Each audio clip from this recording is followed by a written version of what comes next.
ప్రేక్షకులందరికీ నమస్కారం. ఈరోజు మన స్టూడియోలో ప్రముఖ జ్యోతిష్య వాస్తు నిపుణులు, లలితాదేవి ఉపాసకులు బ్రహ్మశ్రీ నానాజీ పట్నాయక్ గారు ఉన్నారు. గురుగారితో మాట్లాడేద్దాం. నమస్కారం గురుగారు. శ్రీమాత్రే నమః. గురుగారు, కుంభరాశి వాళ్ళకి ఈ జూలై మాసంలో ఎలాంటి ఫలితాలు ఉండబోతున్నాయి? పాజిటివ్ అంటారా, నెగిటివ్ అంటారా? ఎలాంటి జాగ్రత్తలు తీసుకోవాలి గురుగారు కుంభరాశి వాళ్ళు? ఒకటేనండి, కుంభరాశి వారికి లగ్నాధిపతి 2లో ఉన్నాడు.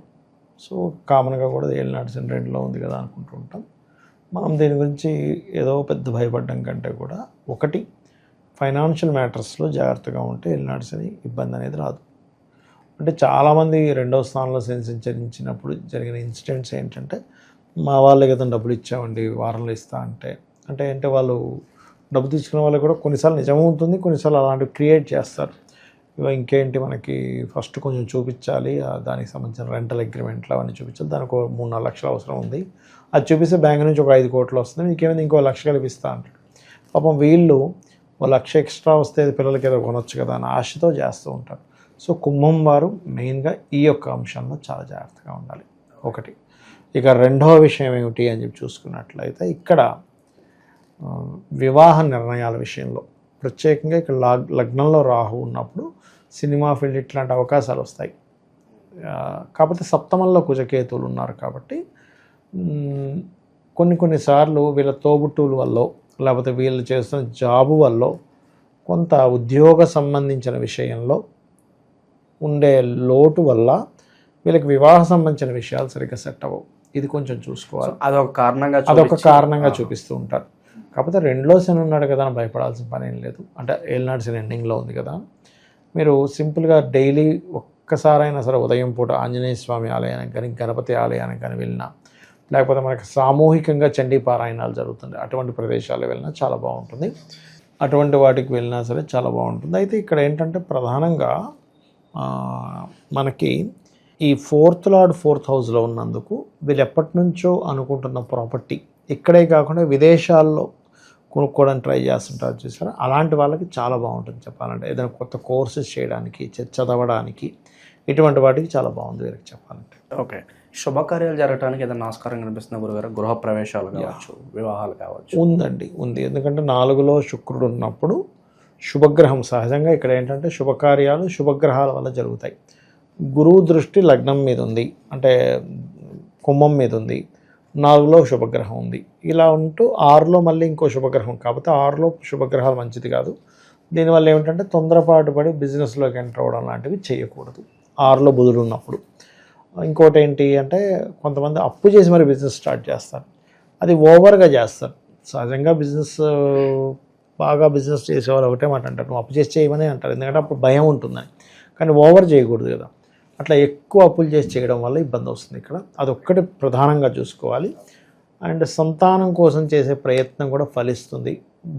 సంతానం కోసం ప్రయత్నం ఒకటే కాకుండా కొంతమందికి ఒక 40-45 ఏజ్ వచ్చాక సంతానం ఆల్రెడీ ఒక 20 ఇయర్స్కి వచ్చి ఉంటారు, కొంతమంది 18, 20, 22 అట్లా ఉన్న వాళ్ళకి అప్పుడే సెటిల్మెంట్ అయ్యే టైం.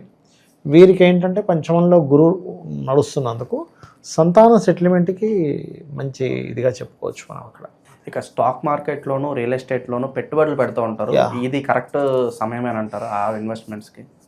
దీనికి ఒక క్లారిటీ ఇస్తానండి. స్టాక్ మార్కెట్ 1000లో ఒక వ్యక్తికి పనికి వస్తుంది, మిగతా 999 వ్యక్తులకి రాదు. కానీ ఆ ఒక్క వ్యక్తి విపరీతంగా వచ్చేసరికి వాళ్ళ గురించి మనకి టీవీస్లో వీటిలో వచ్చేసరికి ఏంటి ఈయనకు వస్తుంది, మనకి ఎందుకు రాదని ట్రై చేస్తుంటాం. కానీ దానికి ఒక ఫార్ములా ఉందండి. నేను ఎవరెవరికైతే వచ్చే వాళ్ళ జాతకాలు, ఎవరెవరైతే పోగొట్టుకున్నారో వాళ్ళ జాతకాలు మనం తీసుకుంటే, ఇది ప్యూర్లీ 2-5-8-11 కాంబినేషన్. 2 అంటే ధనం, 8 అంటే ఆకస్మికంగా రావడం, 5 అంటే ఏంటంటే అసలు స్టాక్ మార్కెట్లో ఎప్పుడు ఎంటర్ అవ్వాలి, ఎప్పుడు బయటకు వచ్చేయాలో తెలియాలి. అది తెలియనంతసేపు మీకు గేమ్ అర్థం కాదు అది. సో ఎంటర్ అండ్ ఎగ్జిట్ తెలియాలి, దట్ ఈస్ ద 5. అంటే విచక్షణ, దాని ప్లానింగ్ అంటారు దాన్ని. 11 లాభం రావడం, అంటే నీకు ఆకస్మికంగా ధనలాభం నీ యొక్క ప్లానింగ్ ద్వారా రావడం, that is the share market.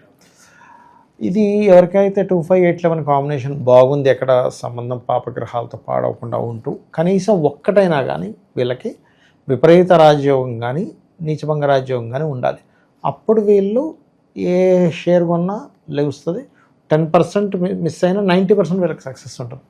అలా కాకుండా ఇక్కడ ఏంటంటే షేర్ మార్కెట్లోకి ఎందుకు ఎంటర్ అవుతారని బాగా అబ్జర్వ్ చేసినప్పుడు మీకు అందులో ఎన్ని డబ్బులతో అయినా ఎంటర్ అవ్వచ్చు. ఒకటి బాస్ ఉండడు, కస్టమర్తో సంబంధం లేదు. ఇప్పుడు బిజినెస్ పెట్టాలంటే కస్టమర్ వస్తాడు రాడో డౌట్. జాబ్ చేస్తే బాస్ ఏమంటాడో, నా టాలెంట్ సరిగ్గా చూపించకపోతే బాస్ తీసేస్తాడేమో అని భయం. దీనికి ఏంటంటే ఇండివిజువల్గా వెళ్ళే ఇది, ఎవరిని అడగక్కర్లేదు, ఏమీ లేదు, డబ్బులు వచ్చేస్తాయి అనుకుంటాం. కానీ ఈ యోగం కనుక లేకపోతే, నేను కొన్ని వందల వేల మందిని చూశానండి, టాప్ పొజిషన్స్లో ఉన్న వాళ్ళు కూడా మొత్తం అప్పులు పాలై ఇబ్బంది పడతారు. కాబట్టి దయచేసి ఈ యోగం లేకుండా ఎంటర్ అవ్వద్దని చెప్తాను. ఇక నిరుద్యోగులకు ఏదన్నా గుడ్ న్యూస్ ఏదన్నా ఉందా గురుగారు?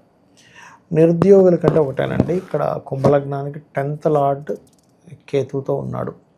సో కొంచెం అంటే గవర్నమెంట్ రిలేటెడ్ సెక్యూరిటీ సర్వీసెస్లో ఉండేటువంటి వారికి బాగుందని చెప్పొచ్చు.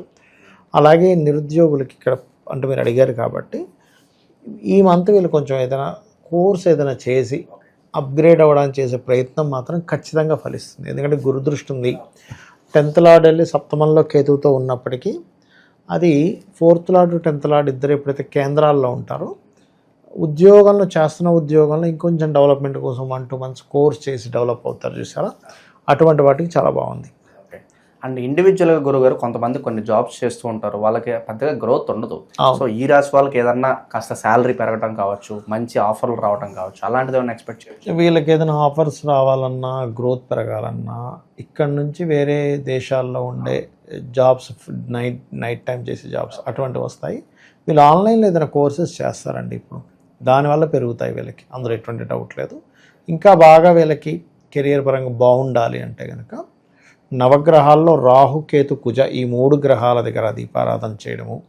రెండవది ఏంటంటే, వీళ్ళు పర్టికులర్గా లలితా సహస్రనామాల్లో ఓం మాణిక్య మకుటాకార జానుద్వయ విరాజితాయే నమః అనే నామస్మరణ అద్భుతంగా పనిచేస్తుంది. పర్టికులర్గా న్యాయపరంగా పోరాడుతూ ఉంటారు, కోర్టుల చుట్టూ పోలీస్ స్టేషన్ చుట్టూ తిరుగుతూ అలసిపోయి ఉంటారు, వాళ్ళకి ఏదన్నా మంచి ఫలితాలు ఉండబోతున్నాయి గురుగారు? ఒకటేంటంటేనండి, గురుబలం ఎప్పుడైతే ఉందో గతంతో పోల్చుకుంటే చాలా మటుకు క్లియర్ చేస్తాయి విషయాలు. ఎందుకంటే గురువు న్యాయానికి, ధర్మానికి, జ్యుడిషియల్కి వీటికి కారకుడు. సో 4th హౌస్లో శుక్రుడు ఉన్నాడు, 5th హౌస్లో గురువు ఉన్నాడు. గతంతో పోల్చుకుంటే ఇక్కడ కొంచెం క్లియర్ అవ్వడానికి ఛాన్సెస్ ఎక్కువగా ఉన్నాయి. So no need to worry. ఇక చివరిగా గురుగారు, ఏళ్ళనాటి శని చివరి దశలో వీళ్ళు ఉన్నారు. సాధారణంగా వీళ్ళు మనస్తత్వం కావచ్చు, కొన్ని ఈ పీరియడ్ ఆఫ్ టైంలో కొన్ని పనులు చేయకూడదు. సో ఎలాంటి పనులు చేయకూడదు ఓవరాల్గా మీరు?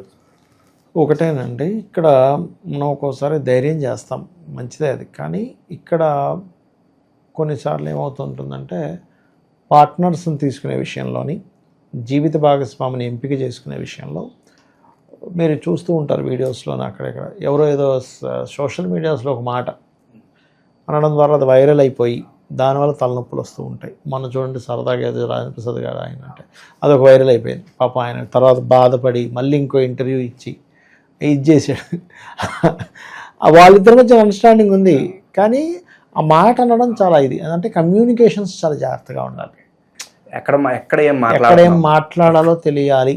వాళ్ళిద్దరు సింగిల్గా వాళ్ళ రూమ్లో ఉన్నప్పుడు అంతకంటే భయంకరంగా అది పెద్ద ఇదవ్వదు. కానీ సోషల్ మీడియాస్లో మాట్లాడేటప్పుడు కుంభం వారు చాలా జాగ్రత్తగా ఉండాలండి. ఎందుకంటే కమ్యూనికేషన్ కారకుడు వెళ్ళి కేతువుతో అగ్నితత్వ రాశుల్లో ఉన్నాడు.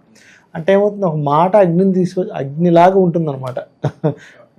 అట్లా ప్రజెంట్ ఉన్న గ్రహస్థితి బట్టి ఎలాంటి పరిహారాలు అవసరం గురుగారు వాళ్ళకి? చివరిగా వీళ్ళకి ఒకటేనండి, కుజుడు కేతువే వీళ్ళు సప్తమంలో ఉన్నారు కాబట్టి, వివాహ విషయంలో ఒక స్టెప్ తీసేసుకున్నాము, ఇప్పుడు వెనక్కి రాలేము. మీరు చూసే సప్తమంలో కుజకేతువులు ఉన్నారు కాబట్టి ఇప్పుడు వద్దంటున్నారు వివాహ విషయాలు అంటున్నాం అనే సమయంలో ఇప్పుడు ఆపుకోలేరు ఒక్కోసారి. అలాంటప్పుడు లలితా సహస్రనామాల్లో ఓం కామేశబద్ధ మాంగళ్య సూత్ర శోభిత కందరాయ నమః అనే మంత్రం ఒకటి, కందులు ఉలవలు దానంగా ఇవ్వడం, వీలైతే మినుములు కూడా దానంగా ఇవ్వడం మంచి ఫలితాలు ఇస్తుంది. ఓవరాల్గా కుంభరాశి వాళ్ళకి జూలై మాసంలో ఎలా ఉండబోతుందో చాలా బాగా వివరించారు. ధన్యవాదాలు. శ్రీమాత్రే నమః.